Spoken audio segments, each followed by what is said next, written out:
Welcome to RCast, the official podcast of the RChain Cooperative. RChain is a complete concurrent blockchain platform designed for maximum efficiency at minimal computational and environmental costs by utilizing proof of stake. I'm Derek Barris, the Director of Content for RChain. We cover a range of topics on this podcast, from the foundations of blockchain in general to the specifics of RChain, including our foundational language, Rolang, as well as issues in calculus, governance, security, and the forthcoming businesses and dApp development on our platform. Please check out rchain.coop to learn more about our platform, as well as information on becoming a co-op member. Today's RCast is all things Node. So really, I'm gonna let Chris and Kelly drive, because as project managers and product owners, they really are the go-to people for all things Node. Kelly, I was hoping you guys could talk a little bit about just sort of where the node is, and maybe give us a little walkthrough for anyone who is interested in launching a node and what they might expect when they launch a node. Sure. So from a technical and just delivery of the node component, and the node being that primary part of the access to the RChain network and platform. At this point in development, so we are in the pre-release phase, working towards our Mercury release. The component of node is largely done, and there are some features that are adding improvements for users that are on the current backlog and planned prior to being code complete for Mercury. But largely, the Node team is having the opportunity to work on optimizations, which is a really nice place to be in a project that is as large and complicated as this. Having this component at this place is a really nice place to be. We released our Node 0.9.5 this week. And with that came some of those user feature improvements to Node, as well as some of that optimization work. And that's what will continue to be in the releases of Node leading up to being complete for Mercury. So we're really glad and like the place where Node is. We're also taking a lot of cues from users of our Node in terms of making those prioritization decisions related to optimization. We have an excellent group in the community that participates weekly with us in our weekly node testing sessions. Those happen Thursdays at 1400 UTC. And we appreciate the opportunity not only to watch them use Node, but to hear them talk about things that would make it better, easier, nicer, or the ways that they're trying to use Node to either build dApps as dApp developers, or as they are thinking about validation on the platform. So voice of the user is a really important part of our, lesson learning for the dev team as we think about how to continue to iterate on Node and make it the best it can be for that Mercury release. Chris, did you have anything to add? A lot to add, Greg. What I was hoping to share was kind of like to give people an overview of, first of all, RChain, how it works, and then talk about nodes and their role and how the RChain blockchain works. And I've kind of been pondering like how to start with this. And I was wondering if I could turn the tables on you, Greg, and ask you a question. And the question is to give an overview of Rolang, the tuple space, produce, consumes. And the reason I'm asking, want you to start there is then I want to fill the rest of the story in with what a validator node does as part of the RChain network to basically produce the blockchain, and what the observer nodes do to be a part of the blockchain. So Greg, can you give a brief overview of sort of Rolang, the tuple space, and how code gets deployed and how the system grows? Sure, absolutely.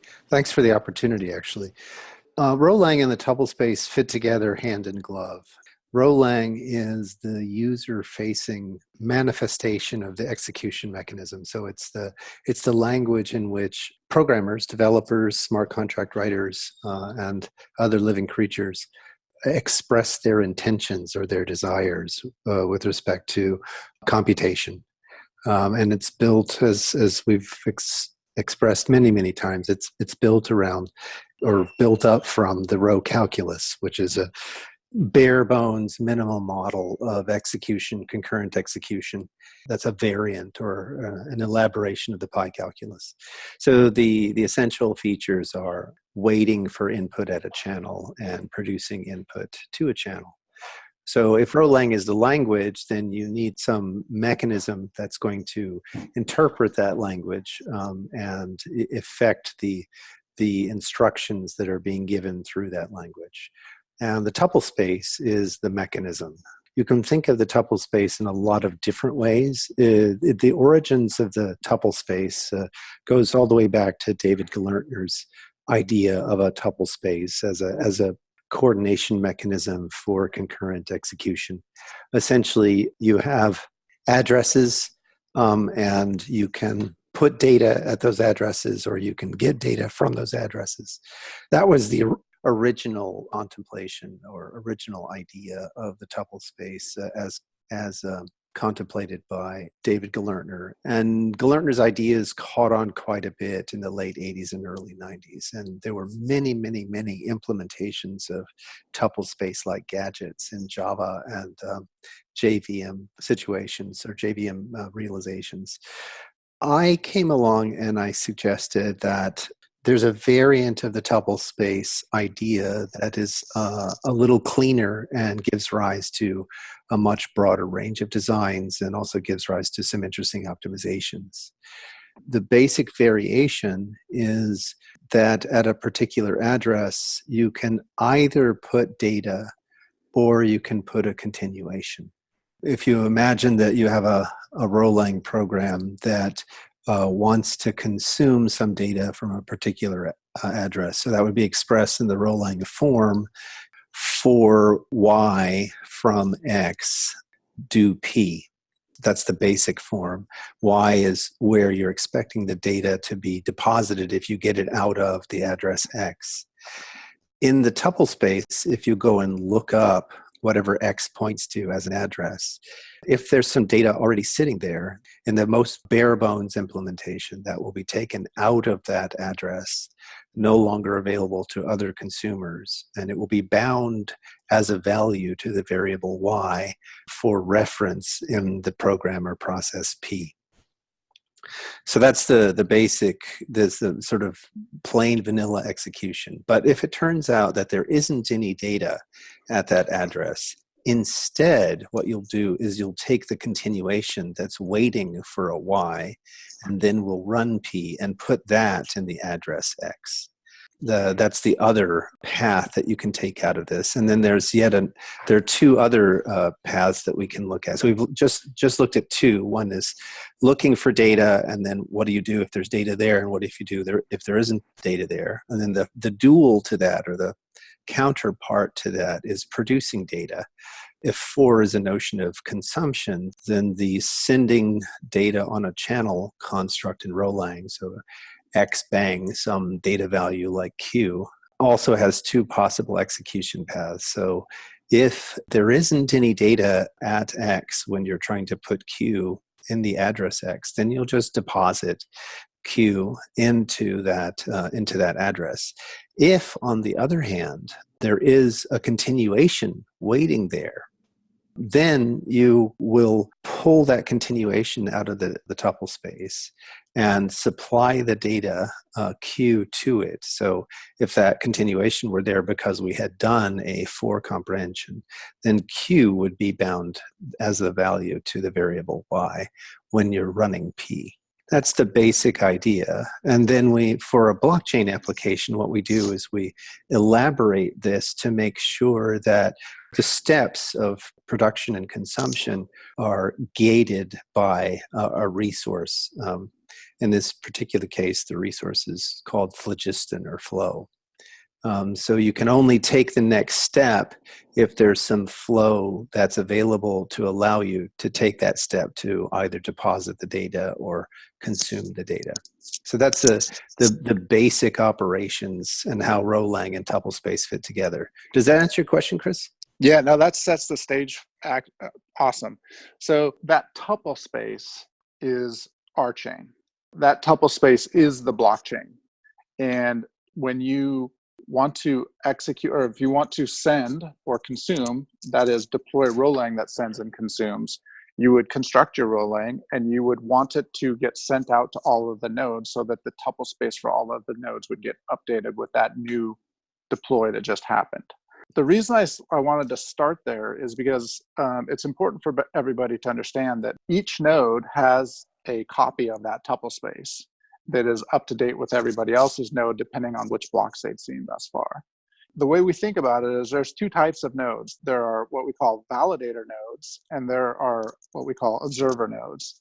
Observer nodes are just nodes that receive the blocks and update their tuple space, and so they always have a most up-to-date picture of the blockchain.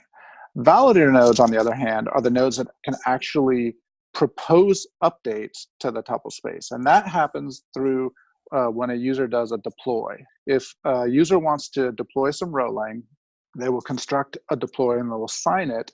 That flow that you just talked about, Greg, is bound to an address stored in a Rev vault, and the signature of that deploy is done mapping to that same Rev vault, and that's where the payment comes from when somebody deploys new Rolang to our chain.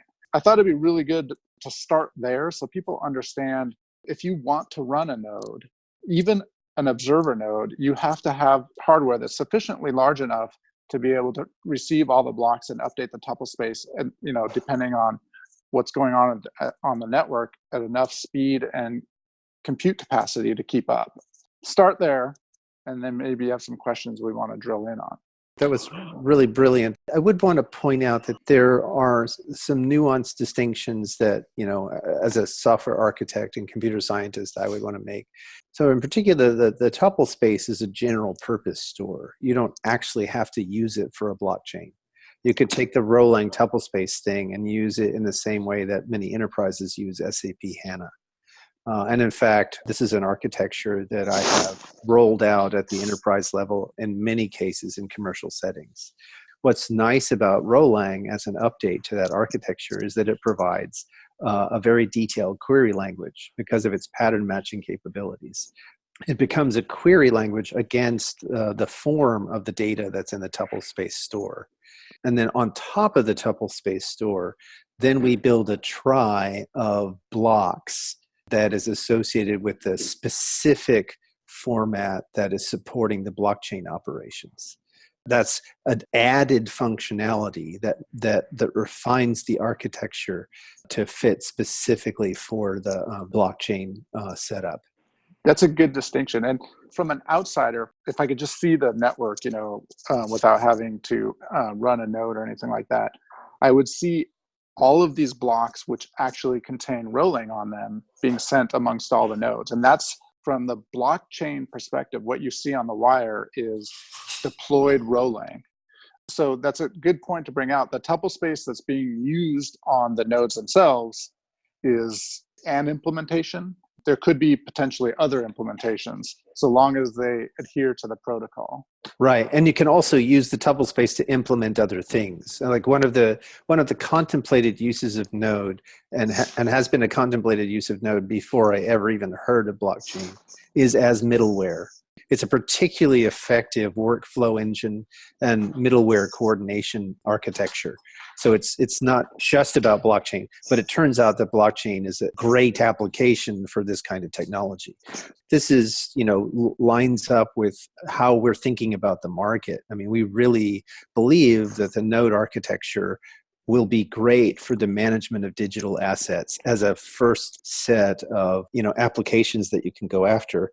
And we also think it'll be quite good in the enterprise setting for a lot of the kind of workflow things that enterprises typically have to do, and other kinds of applications have to do, whatever kind of digital asset or other kind of asset you're tracking.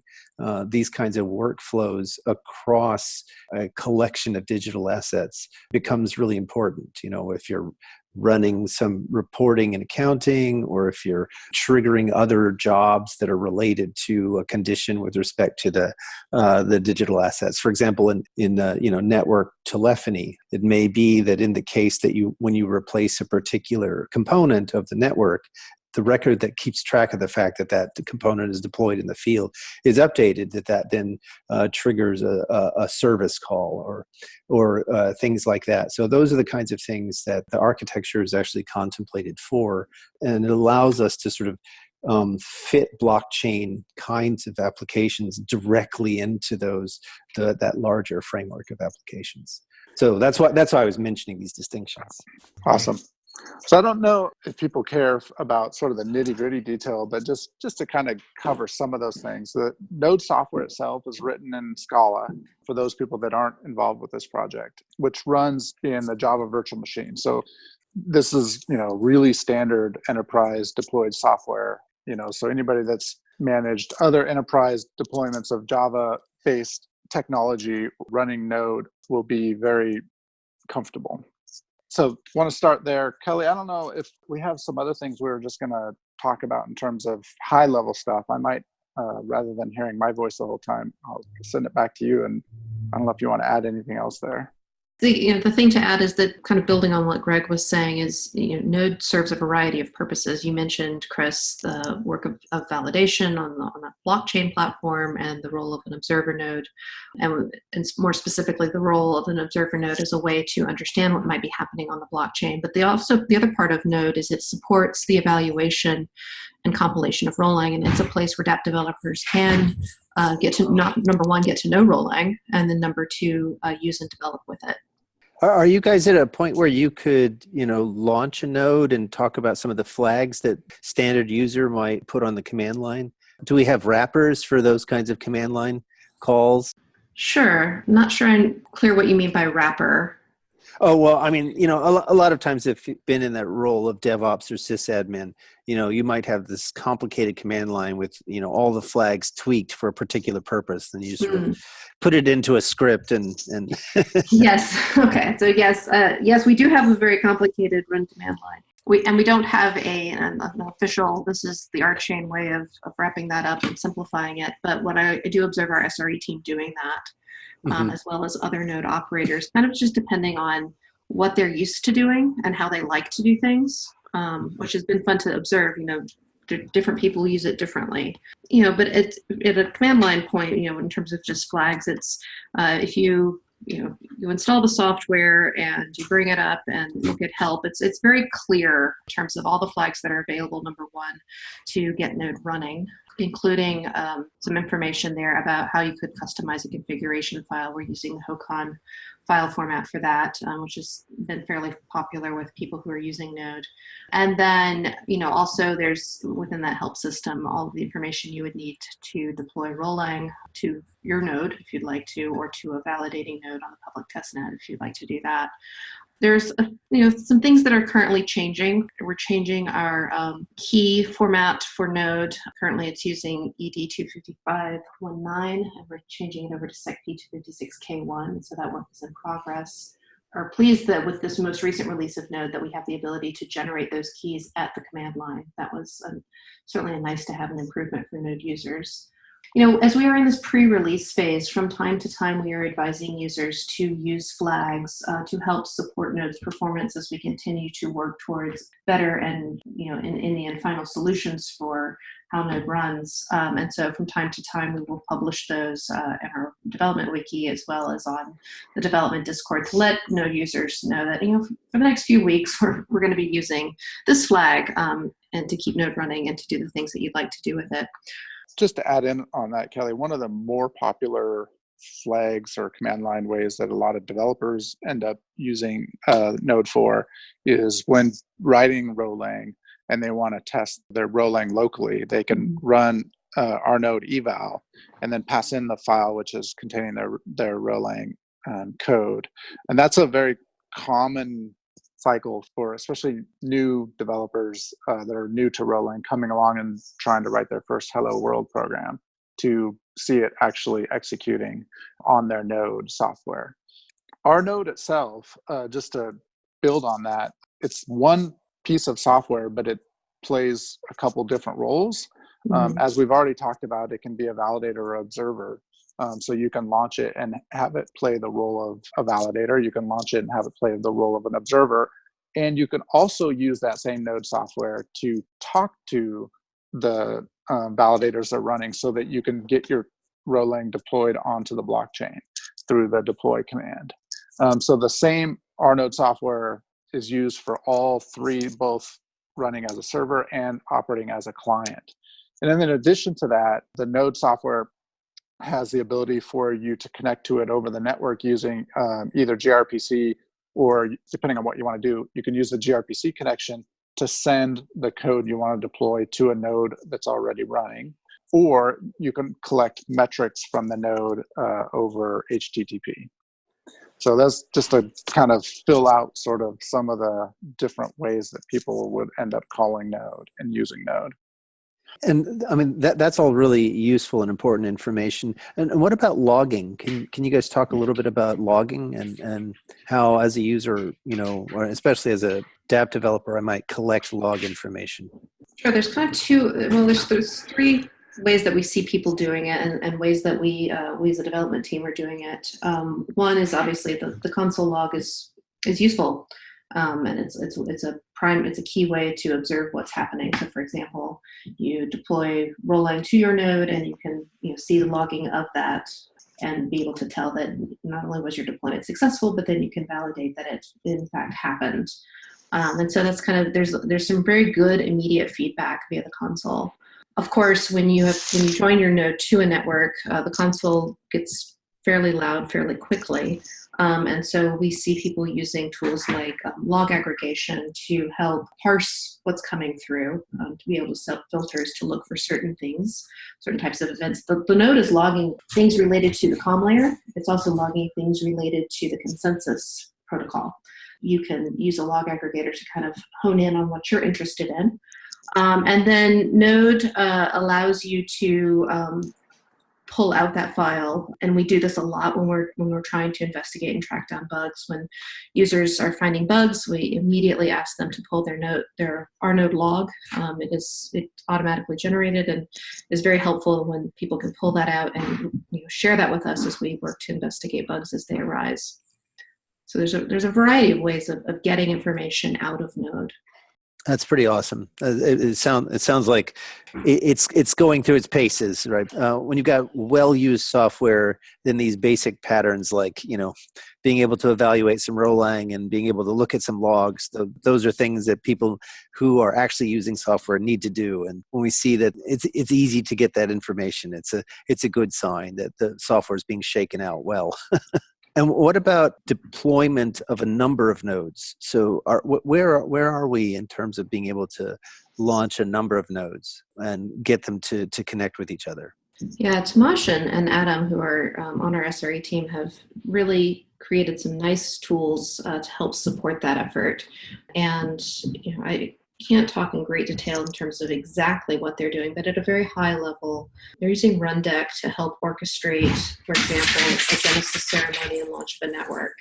Mm-hmm. And then we are using also Rundeck to automate. It supports us, for example, running automated testing, as well as to jump in from time to time and automate a cadence of events. For example, a microburst of deployments and proposals, so that we can look in that moment what's happening on the network. We launched a variety of networks this way. We have a public testnet that we orchestrate with Rundeck, and it also supports our development networks as well. And then the team has also created tooling to support monitoring of networks. And this is really important, especially if you're interested in being a validator. You have some responsibilities to uptime and having your node be performant always. And so they're using Nagios to help do monitoring and alerting and making sure that they can be responsive when nodes are struggling. And that happens from time to time, that nodes aren't always going to be doing their best. And so there's certain thresholds that you can set to say, what, this node is struggling, it's likely to fail, and they can quickly jump in and kill it, bring it down. And because we have the block store, they don't have to lose the state of the blockchain. they just can bring it down, they can restart it, and it will pick up where it left off. And so the only catch up involved is whatever time the node was down, they would have to catch up from that point forward, which is really great. When we first, in the early days of running Testnet, that happened on the regular as we continue to learn and debug and improve Node to be performant over long periods of time. Very, very pleased to say at this point that that's not the norm anymore. Those are kind of those odd moments where Node is struggling and we need to kill it and bring it back. The monitoring software really helps support that. Very good. Very good. Yeah, I mean, I know from talking to a lot of folks in the exchanges that they do that kind of starting node software and then shooting it in the head and having it restart all the time inside the major exchanges. We're just sort of this par for the course, and I think we're very much on track to be able to slot into an exchange that is already running Ethereum nodes and Omni nodes and Bitcoin nodes and things like that. So I think we're rapidly coming to the point where we're sort of cateris paribus in terms of those basic features. Where are we in terms of the testing? We're in Testnet 2, is that correct? We're very close to Testnet 2, almost there. We've got two little features, a bug to fix and a feature to complete, and then we will be ready to launch Testnet 2. We have continued to update Testnet 1, so we distinguish the Testnets 1 and 2 in terms of features that are available on those testnets. While we have been in the Testnet 1 phase, I think we have updated the software and the network 3 times to add other features that have come in, but not features that are milestone markers for the launch of Testnet 2. And that's going well. We have some very active and regular users of the RChain public testnet, have been extraordinarily invaluable, not only in terms of debugging, but also just to continue to put load on that network and to watch it work and that blockchain grow.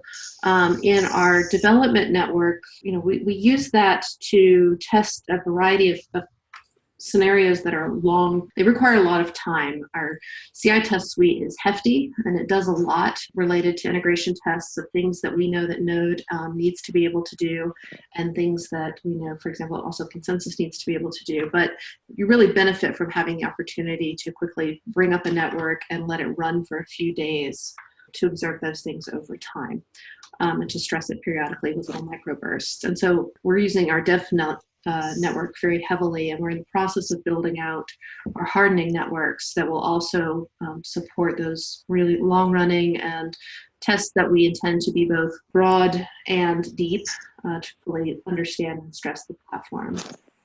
Just to tack on a piece of fun information this morning, we had the Thursday Testnet community meeting where everybody comes, and it's kind of more of an office hours style where people can ask questions and whatnot. But I know a lot of people in this community know EDI Cole has been working on his own wallet, and on this morning's call against Testnet, he demoed transferring revs using his wallet software that he's built, and that was really exciting to see. So cool. From end to end, transferring rev from one address to another on Testnet.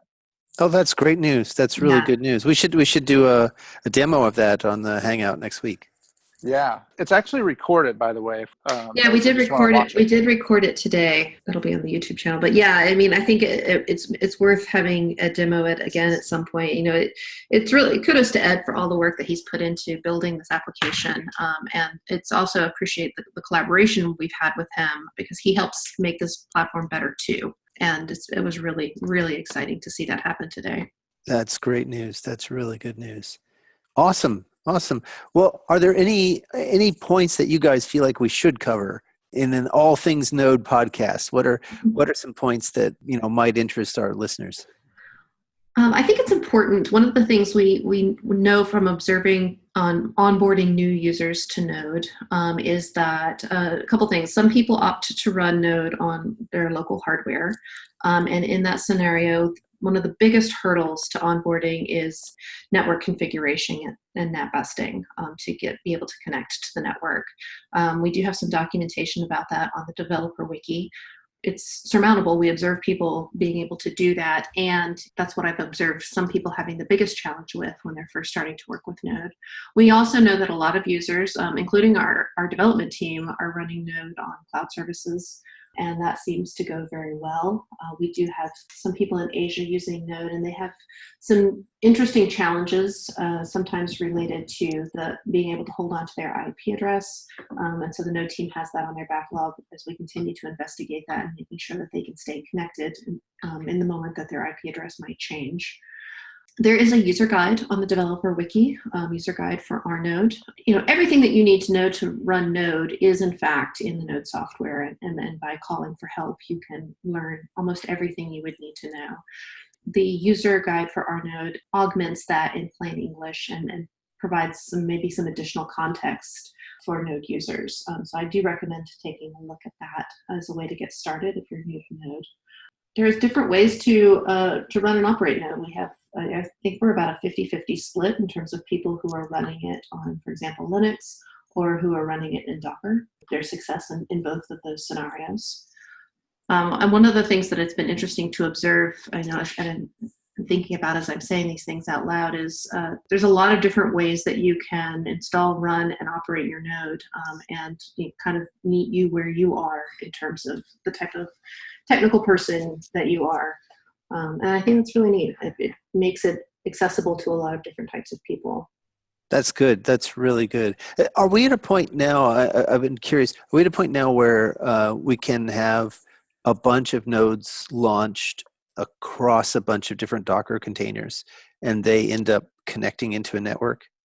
I don't know that we've done that, and I don't know that we would be prevented from doing that. The only fiddly bits are, jumping from Docker container to Docker container, which can be kind of a little bit fiddly, but yeah.